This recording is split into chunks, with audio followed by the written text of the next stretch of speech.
The reason I brought this forward is it's as I expressed earlier, is that the Board of Education expresses its respect for electoral process generally and specifically as it applies to school district governing boards.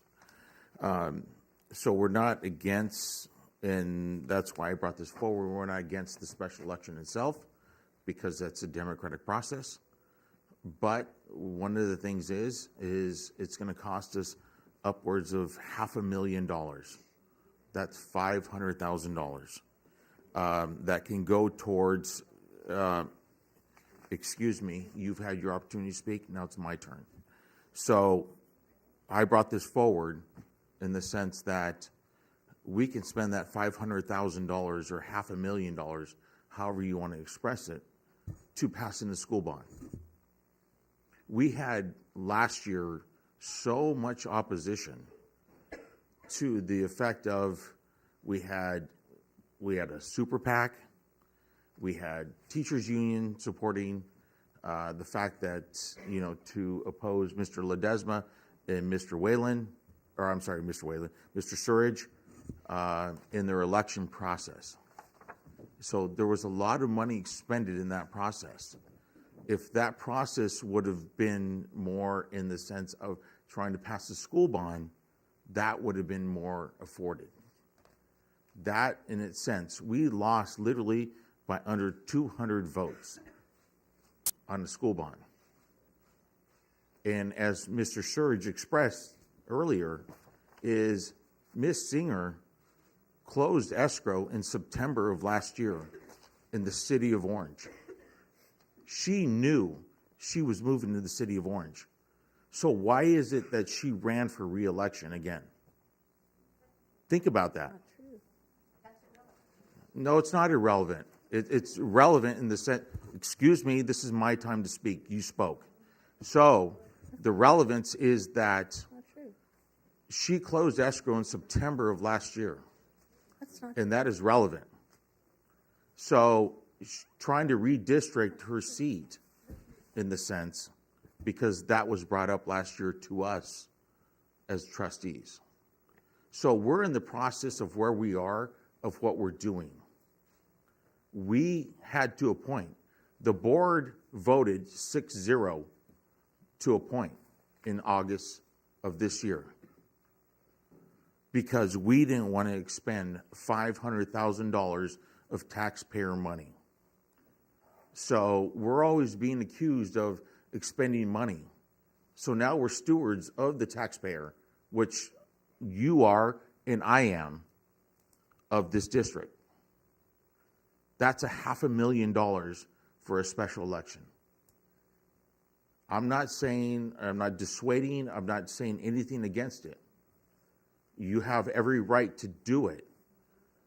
But the reality is we're spending $500,000 of which can go to educational programs in our school district.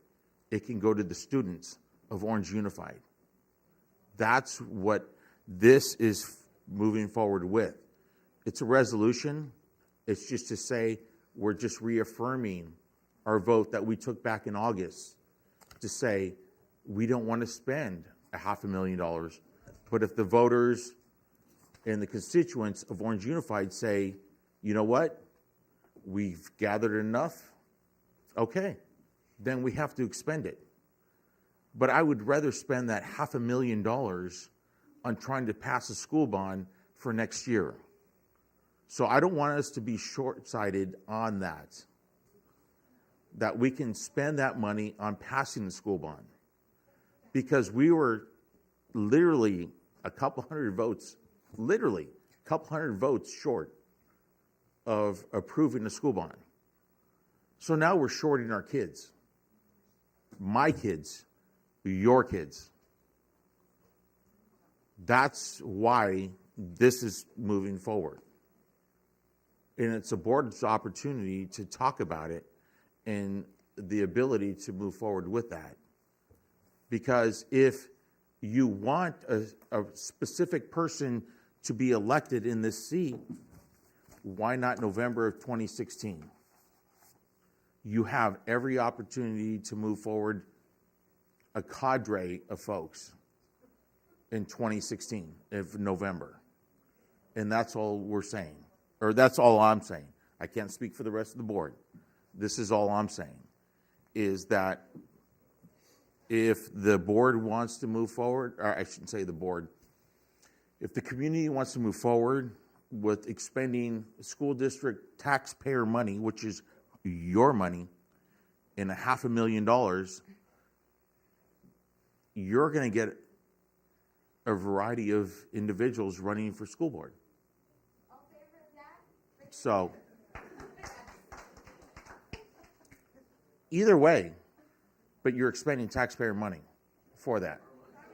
Because, excuse me, please, is that the election would take place in March, and then the general election would take place in November of 2016. Literally 7 months later. So, again, this isn't taken away from the electoral process or anything, or the democratic process or anything like that. So it's just more of moving forward, saying I personally am not against it. I'm against spending $500,000 that we can expend an education, because if you look at it in a few years, because of all the costs that the district has to assume with accelerated costs in the sense of retirements, things of that nature, we go from, correct me, Mr. Christensen, from 8% to 19 or 20% that the district has to expend to pay for retirement costs. That's one thing. So after 3 years, excuse me, please. Excuse me. So after 3 years, I've spoken about this many, many of times. So if it's new to you, I'm sorry, but the reality is that after the third year, we fall off the cliff. So anyway, I'm just saying is,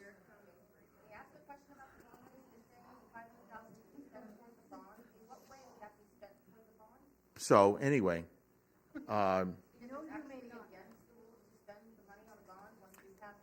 it's not. Once you pass a resolution, it is.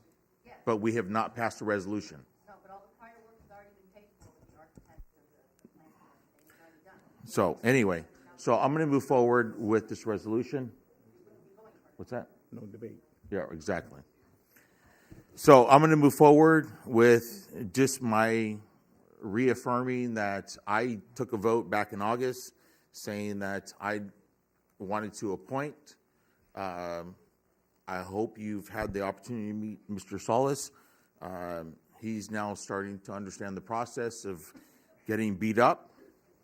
And so, a lot of negativity and things of that nature. So I'm going to move forward with making a motion to approve this opposition to special election, just for the mere fact of the school district itself expending $500,000 on a special election versus waiting for November of 2016. So, did you know that when you voted? Second. I think I agree with Mr. Ledesma. Possibly having a resolution might be going a step too far. I think the only reason the only thing I'd like to express is, by having a special election, it will make a bond in 2016 a very difficult thing to happen, and that's just something that I think needs to be considered within the community itself. And if you're out getting signatures, I think that the honest thing to say to the community is that this would cost the district $500,000. And if you do, that's fine. I mean, I'm not arguing with you. If you'd like to, fair enough. Okay, all I want to do is make certain that if this is where the community wants to go, then that's where you should go. I don't think any of us is. I understand. I get it. Please, folks, come on. I mean, somebody talked about us being bullies. Now who's being the bully out here? Let's just get through this. I mean, I'm trying to express support. The direction is going. ability The to- direction it's going. Please. But none of you addressed the fact that you were warned that this was going to happen. None of you addressed that fact. You were warned by community members that if you voted for the least qualified candidate, that their way would go to a special election. Thank you, sir. And you voted the way you did. Thank you, sir. Thank Thank you. you, sir. You had a choice, you made the choice. Okay, this is our opportunity as a board to speak. So anyway, that'd be my only point. My only concern, like I said, is the bond, and it's unfortunate that this went this way. And you do get community feedback many times that isn't accurate, just so you're aware. I mean, in this case, unfortunately, if this is where it goes, this is where it has to go.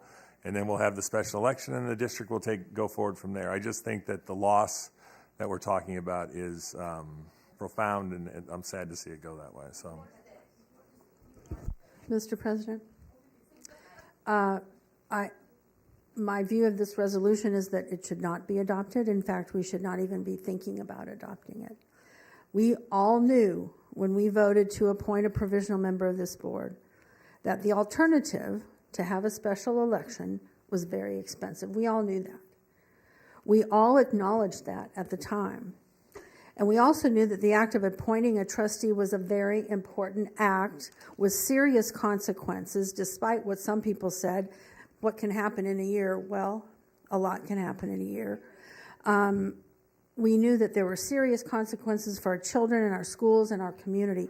We also knew that by doing an appointment, we 6 board members were placing ourselves instead of the voters in selecting a board member. For all these reasons, it was incumbent upon us to take all due care to ensure that our appointment process and its outcome was fair, open, transparent, and thorough. The superintendent proposed a process that was fair, open, transparent, and thorough. However, Mr. Surridge made a motion that severely cut short that process. In his plan, there was only going to be a privately done paper screening for candidates, and the process would include only prepared statements of 3 minutes, and that privilege extended only to the candidates that survived the paper screening.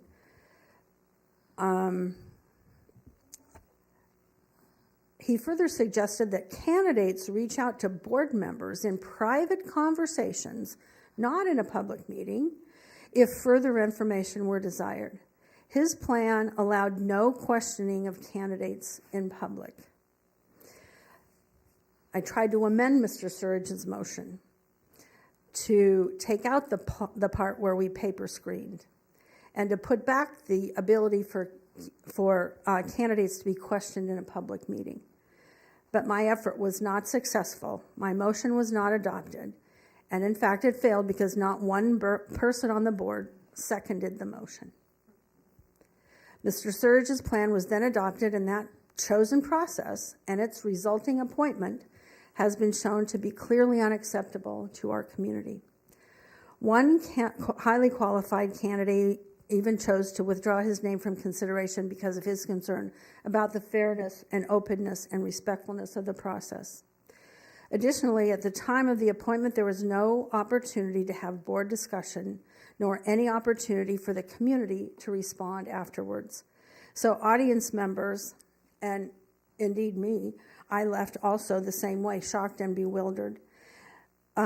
We had so many questions and no opportunities to ask them, no opportunities for answers.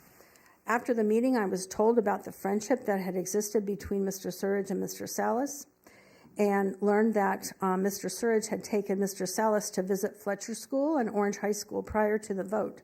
I was wondering if Mr. Surridge had extended that offer to any of the other candidates. And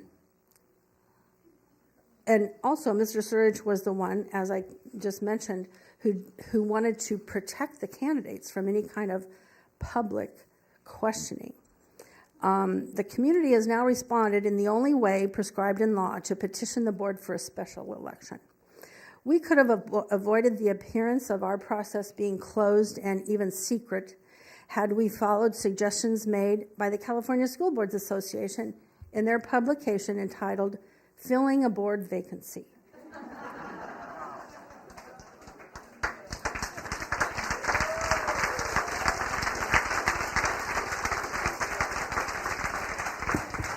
Mr. President, you've mentioned many times we've not been through this before. However, this is available for free online. And it would have shown wise leadership if you had provided each of us on the board with this booklet and urged us to have a thorough, open, and transparent process such as is outlined in this publication, such as was proposed by the superintendent, and such as was moved by me in the meeting. This resolution tonight has no effect. It does nothing to correct the flawed process, nor its result. It only serves to point a finger of blame at the community for their reaction to our process and our appointment. We on this board, and only we on this board, bear responsibility for the outcomes that we are seeing. Therefore, this motion, which has not been seconded, if it doesn't get a second, it will fail. If it does get a second, I'm going to move to table it so that it will not be under consideration any further.